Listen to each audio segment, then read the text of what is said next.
Okay, this is going to be a little tutorial on how to replace brakes on your vehicle. I'm replacing the rear brakes on my 2012 WRX, so I have everything laid out here for what I need to do this. I've already done the other side, so I'm not too worried about it. This has got brake cleaner in it.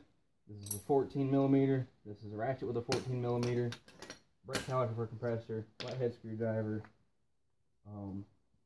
That is synthetic disc caliper lube. A hammer of any kind will really work. And for me, a 3/4 socket on an impact to remove the lug nuts. For you, you will need appropriate sockets and everything for your vehicle, but this is currently what I need for mine. So first off, of course, you're going to jack your vehicle up, put a jack stand under it. I've already done all that. For my vehicle, I've left, since this is the rear and it's also all-wheel drive, I've left it in neutral with the e-brake down. And you know big trucks are life when you use an old spindle as a wheel chock at home. So now we're going to go back over here and we'll remove the wheel off.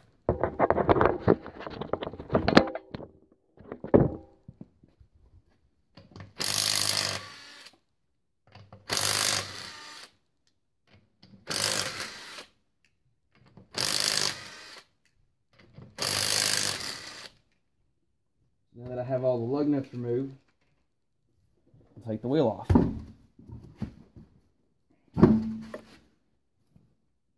You can see I've got damn good tread. There's probably only about 2,000 miles on those tires anyway. So I would hope they would have damn good tread. Now is going to be the fun part, since I don't have my damn good tube light, which is at my house, and I'm at my parents' house where my toolbox is, until I get mine moved over.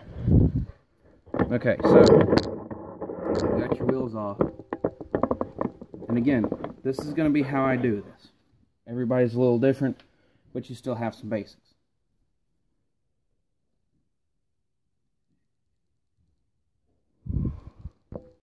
Hey, excuse the cut, please, there in the middle.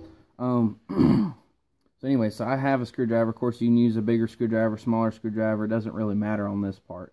But I always stick this in here.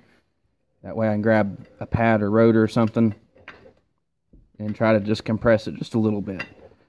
You know, you don't always have to do that on every vehicle, but some vehicles it is kind of nice to compress it. So I've got it compressed a little bit,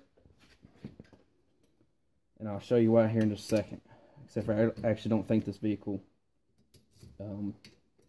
does that anyways. But so you'll take your caliper off. Most of the time these bolts usually aren't on too hard, which you really don't need them to be on very hard in general anyways. Okay, so I'm going to take these off.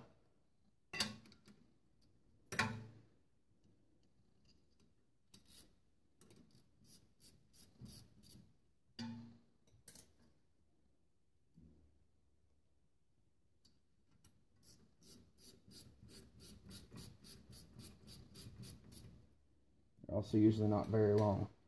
And just set those aside. If you have a magnetic bowl tray, those are very handy to have, and put them in there. And then you just take it off. Some calipers and pads have little knobs and stuff that kind of hold on to the pad, and so if you compress it a little bit, it makes the caliper come right off. So here you don't have a great view. Didn't realize that, my bad. But sometimes there's these little indentions that stick out that kind of hold on to the caliper sometimes. And if you're able to compress that caliper just a little bit, it makes a world of difference. I'm going to use my caliper compressor to go ahead and compress the caliper, which you want to do slowly. You can use a C-clamp, a big pair of channel locks, just about anything really to compress that. There's also a tool, which I'll make another video on here in a minute, that you can also, most auto parts stores rent. Then you want to set that aside. Make sure not to get your hose kinked up, binding, stretching it, anything of that nature. And you just want to take your old pads off. That don't look bad. It's got decent meat left. Of course, you can see some damage on the rotor. But I bet this will be the one that'll give me what I was looking for on my noise. Oh yeah, metal on metal. Okay, so now that that's out of the way, now we can take the caliper off. In my case, it's actually 14mm for both caliper and caliper mounting bracket. Those are usually on tighter. Of course, I probably could use an impact to make this a little quicker, but really not worried about it.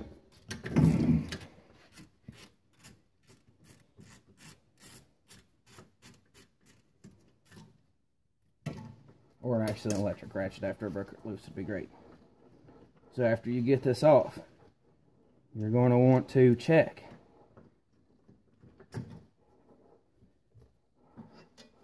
You're going to want to check these. Can these move freely? This is about like the other side was. Well, it's moving a little more freely. I'm going to cut the video here, reset up, and we'll proceed here in just a minute.